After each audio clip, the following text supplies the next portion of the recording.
ನಟ ದರ್ಶನ್ ಅವರು ಒಬ್ಬ ಅದ್ಭುತ ನಟ, ಅದರಲ್ಲಿ ಯಾವ ಅನುಮಾನನೂ ಇಲ್ಲ ಕೂಡ. ಕೋರ್ಟಿಗೆ ಹೋಗ್ಬೇಕಾದ್ರೆ ಹೇಗಿರ್ತಾರೆ, ಬೇರೆ ಟೈಮಲ್ಲಿ ಹೇಗಿರ್ತಾರೆ ಅನ್ನೋದನ್ನು ನೀವು ದೃಶ್ಯಗಳನ್ನು ನೋಡಿದ್ರೆ ಗೊತ್ತಾಗುತ್ತೆ. ರೇಣುಕಾಸ್ವಾಮಿ ಮರ್ಡರ್ ಸಾರಥಿ ದರ್ಶನ್ಗೆ ಇವತ್ತು ಬಿಗ್ ಡೇ. ಸುಪ್ರೀಂ ಜಾಮೀನನ್ನ ಎತ್ತಿ ಹಿಡಿದ್ರೆ ದರ್ಶನ್ ಸೇಫ್. ಜಾಮೀನು ರದ್ದಾದ್ರೆ ಜೈಲಿಗೆ ಹೋಗೋ ಆತಂಕದಲ್ಲಿ ದರ್ಶನ್ ಶರಣಾಗತಿಗೆ ಟೈಮ್ ಅನ್ನ ಕೋರ್ಟ್ ನೀಡಲಿದೆ ಏನೋ. ಜಾಮೀನು ರದ್ದಾದ್ರೆ ಮತ್ತೆ ಬಳ್ಳಾರಿ ಜೈಲಿಗೆ ದರ್ಶನ್ ಹೋಗಬೇಕಾಗತ್ತೆ.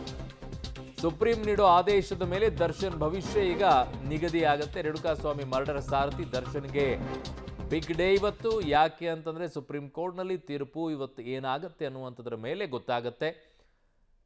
ಅವರ ಫಿಲ್ಮ್ ಶೂಟಿಂಗ್ ಕೂಡ ನಡೀತಾ ಇದೆ, ಇನ್ನೊಂದಿಷ್ಟೇನೋ ಕೆಲಸ ಇದೆ. ಮುಂದಿನ ತಿಂಗಳಲ್ಲಿ ಏನೋ ಸೆಪ್ಟೆಂಬರ್ನಲ್ಲಿ ಲಾಂಚ್ ಕೂಡ ಆಗುತ್ತೆ ಅದು.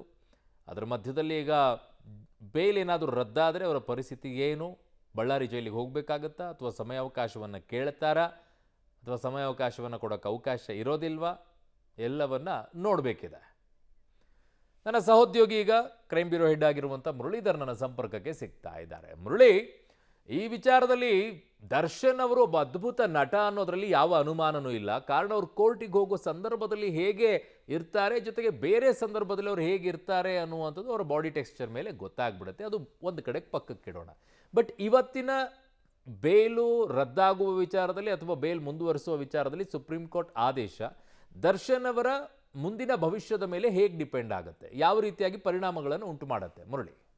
ಖಂಡಿತವಾಗಿಯೂ ಅರುಣ್, ಯಾಕೆಂದರೆ ಪ್ರಮುಖವಾಗಿ ಇಲ್ಲಿಯ ತನಕ ಜಾಮೀನಿನ ಮೇಲೆ ಹೊರಗಡೆ ಇರುವಂಥ ದರ್ಶನ್ ಮತ್ತು ಆತನ ಸಹಚರರು ಅಂದರೆ ಟೋಟಲ್ 7 ಜನರಿಗೆ ಹೈಕೋರ್ಟ್ ಜಾಮೀನನ್ನು ಕೊಟ್ಟಿತ್ತು. 7 ಜನರ ಜಾಮೀನನ್ನು ಪ್ರಶ್ನೆ ಮಾಡಿ ಈಗ ಸುಪ್ರೀಂ ಕೋರ್ಟ್ಗೆ ಅರ್ಜಿಯನ್ನು ಹಾಕೊಂಡಿದ್ದಾರೆ. ಬಹುತೇಕ ಇವತ್ತು ಕೊನೆಯ ಹಂತಕ್ಕೆ ಬಂದಿದೆ. ಕೊನೆಯ ಹಂತಕ್ಕೆ ಬಂದ ಸಂದರ್ಭದಲ್ಲಿ ಅಂದರೆ ಜಸ್ಟಿಸ್ ಪರ್ದಿವಾಲಾ ಅವರು ಕಳೆದ ವಿಚಾರಣೆಯಲ್ಲೂ ಕೂಡ ಹೇಳ್ತಾ ಇದ್ರು, ನಿಮ್ಮ ವಾದವನ್ನು ಮಂಡನೆಯನ್ನು ಮಾಡಿ ನಾವು ಡಿಸ್ಪೋಸಲ್ ಮಾಡ್ತೀವಿ, ಈ ಪ್ರಕರಣವನ್ನು ಇತ್ಯರ್ಥವನ್ನು ಪಡಿಸ್ತೀವಿ. ಅಂದರೆ ಅದು ಬೇಲನ್ನು ಕಂಟಿನ್ಯೂ ಮಾಡ್ಬೋದು ಅಥವಾ ಬೇಲನ್ನು ರದ್ದನ್ನು ಮಾಡ್ಬೋದು, ಎರಡೂ ಕೂಡ ಆಗುವಂಥ ಸಾಧ್ಯತೆಗಳಿರುವಂಥದ್ದು. ಎರಡರಲ್ಲಿ ಯಾವುದಾದ್ರೂ ಒಂದಾಗುತ್ತೆ. ಬೇಲೇನಾದರೂ ರದ್ದಾದರೆ ಬಹುತೇಕ ಈ ಎಲ್ಲ 7 ಜನ ಏನಿದ್ದಾರೆ 7 ಜನರಿಗೂ ಕೂಡ ಸಾಕಷ್ಟು ದೊಡ್ಡ ಮಟ್ಟದ ಸಂಕಷ್ಟ ಎದುರಾಗುವಂಥ ಸಾಧ್ಯತೆಗಳೇ ಹೆಚ್ಚಾಗಿರುವಂಥದ್ದು. ಅಂದರೆ ಪ್ರಮುಖವಾಗಿ ಈ ಬಳ್ಳಾರಿ ಜೈಲಿನಿಂದ ಅವರು ಜಾಮೀನಿನ ಮೇಲೆ ಹೊರಗಡೆ ಬಂದಿರೋಂಥದ್ದು.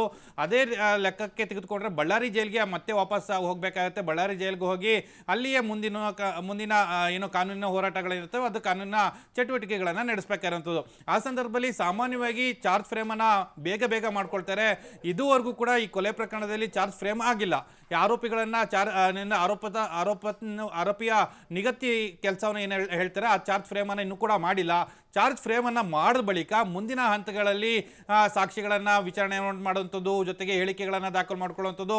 ಬಹುತೇಕ ಈ ಪ್ರಕರಣದ ವಿಚಾರಣೆ ವಾದ ಪ್ರತಿವಾದ ಮುಗಿಯೋ ತನಕನೂ ಕೂಡ ಅಲ್ಲಿಯೇ ತನಕನೂ ಕೂಡ ಜೈಲಿನಲ್ಲಿ ಇರಬೇಕಾದಂಥ ಅನಿವಾರ್ಯ ಪರಿಸ್ಥಿತಿ ಈ ಗ್ಯಾಂಗಿಗೆ ಎದುರಾಗುವಂಥ ಸಾಧ್ಯತೆಗಳಿದ್ದಾವೆ. ಇವತ್ತು ಸುಪ್ರೀಂ ಕೋರ್ಟ್ನ ಆದೇಶ ಎಷ್ಟು ಮಹತ್ವದಾಗಿದೆ ಅಂದರೆ ಅವರಿಗೆ ಏನಾದರೂ ಜಾಮೀನು ಕಂಟಿನ್ಯೂ ಆದರೆ ಒಂದಷ್ಟು ರಿಲ್ಯಾಕ್ಸೇಷನ್ ಅಂತ ಸಿಕ್ಕುತ್ತೆ. ಅಕಸ್ಮಾತ್ ಜಾಮೀನು ಏನಾದರೂ ರದ್ದಾಯಿತು ಅಂದರೆ ನಿರೀಕ್ಷೆಗೂ ಮೀರಿದ ದೊಡ್ಡ ಮಟ್ಟದ ಸಂಕಷ್ಟವನ್ನು ಆ ಗ್ಯಾಂಗ್ ಎದುರಿಸಬೇಕಾಗಿರುವಂಥದ್ದು. ಅರುಣ್, ಓಕೆ, ಹಾಗೆ ಸಂಪರ್ಕದಲ್ಲಿರಿ ಮುರಳೀಧರ್. ವಾಪಸ್ ಬರ್ತೀನಿ ನಿಮ್ಮ ಹತ್ರ.